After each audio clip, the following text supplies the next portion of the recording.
Hello friends and welcome back to day 24 of our polar parrot fish fry journey. Now here's a quick recap of day 23. We saw yesterday the first pigmentation appearing, the fry growing stronger and the parents stepping back. In the sense that they were there but giving the fry the opportunity to practice their independence. Now, today we'll take a look at how personality and social behavior are beginning to, show in the fry. So, yesterday they found their colors, today they are finding themselves. Let's begin by taking a look at the fry themselves. They look a little bit bigger and stronger than they were 2 days ago.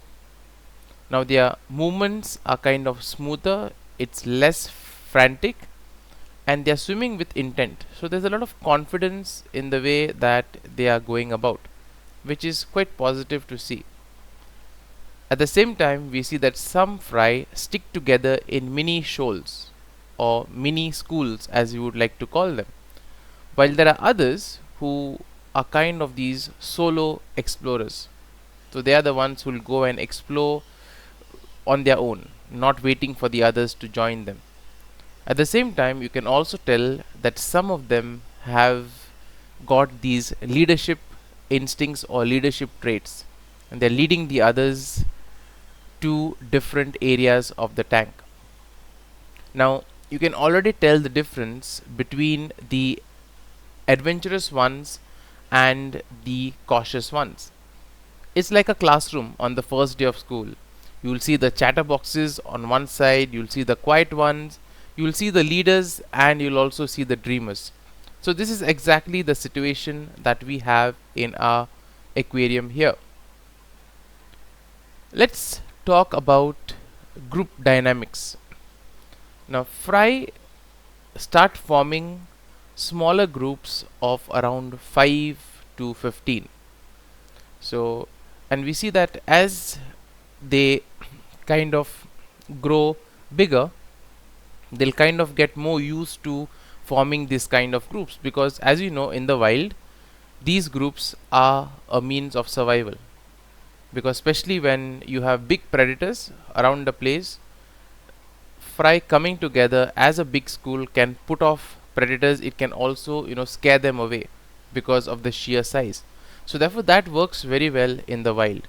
Now these groups act like practice runs for shoaling in adulthood. So you have shoaling as the first stage, which then leads to schooling. So therefore this is in a way a kind of a practice for them, just to get used to how do you, it's a kind of a rehearsal, in other words, just making sure that we are getting things right and sticking to the basics. Now some groups follow one fry that swims ahead confidently, and that is a sign of early leadership, and the others in the group will stay huddled together like shy children. At the same time, you'll also have certain fry just being by themselves in the corner with the others. Now these are the cautious ones, but we see that even the cautious ones do take time to develop. So it's all a matter of time, it's all a matter of patience. And therefore the key point here is that shoaling is both safety as well as social training. Now we have seen two kinds of personalities in our aquarium here. You have the bold ones and you also have the cautious fry. Now what's the difference between the two? Now you see the bold ones, they are the ones who will explore the open water. They'll also go and grab food immediately. The cautious ones are the ones who will hang back, they'll prefer safety spots, like they'll try to hide behind the sponge filter, or they'll remain in one corner of the tank, and they'll only kind of go out when they're 100% sure that it's safe. So these are the cautious ones. Now both the strategies have their advantages. The bold fry will grow faster, but in the process of growing faster they are also taking risks, which means that life could also be in danger if they are in the wild. Going too far or straying too far from safety could put them in trouble. On the other hand, we see that the cautious fry conserve energy and they avoid danger. But on the downside of it, they are the ones who will kind of grow a little bit slower, because it is the bold ones who are, grabbing the first bite, etc.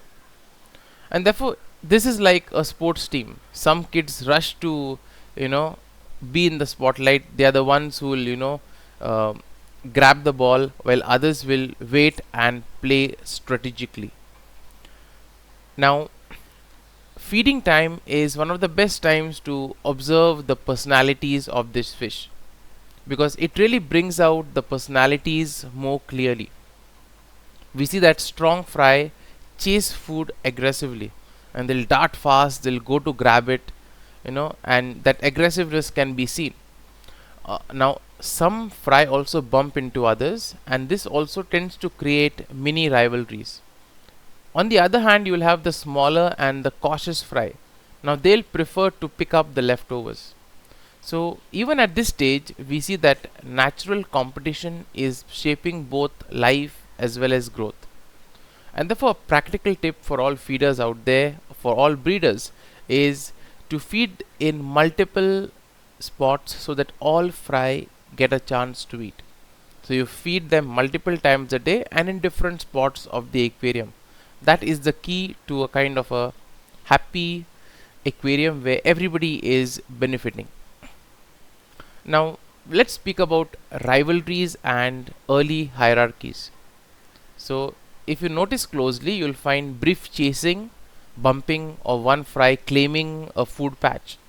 Now, this is sign of early dominance behavior. Now, these rivalries are natural and they are also teaching survival skills. Some fry consistently emerge as stronger, and they are the leaders of their mini groups. Now, it's important to remember that not all fry grow at the same pace. Some are already pulling ahead while others remain followers. So it's like siblings. Some compete loudly while others quietly carve their place. So what is the parent's role at this particular stage? We see that the parents are still patrolling, but they are less involved than before. They'll supervise from the edges, stepping in only if the fry stray too far or if there is any sense of danger. Sometimes they also display their own vibrant colors, like a role model of what the fry are becoming. And it's like the parents at a school performance. They are proud, watchful, but also letting the kids shine. And the fry's independence also indicates the trust that the parents have in them. So today on day 24, we basically saw fry forming groups and also showing social patterns. We've also seen personality differences between bold explorers and the cautious observers. Competition is also sharpening up during feeding time, and the parents are stepping back into a supervisory role. Now, day 24 is more than just growth, it's about identity. The fry are no longer identical babies. Each one is having an individual personality and their own way of swimming, eating, and exploring. Now, do you think the bold fry will always stay ahead, or will the cautious ones catch up in time? Do let us know in the comments. And also, tell us which personality would you prefer if you were a fish. Would you be that bold explorer, or would you be the cautious observer? Tomorrow we'll look closer at how these emerging personalities affect the growth of the fry. Do leaders really grow faster, or do the followers find their own way? So thank you for joining me on this amazing journey. Watching these tiny lives unfold day by day reminds us that personalities begin early and every role has value. So see you tomorrow for day 25. Until then, happy fish keeping.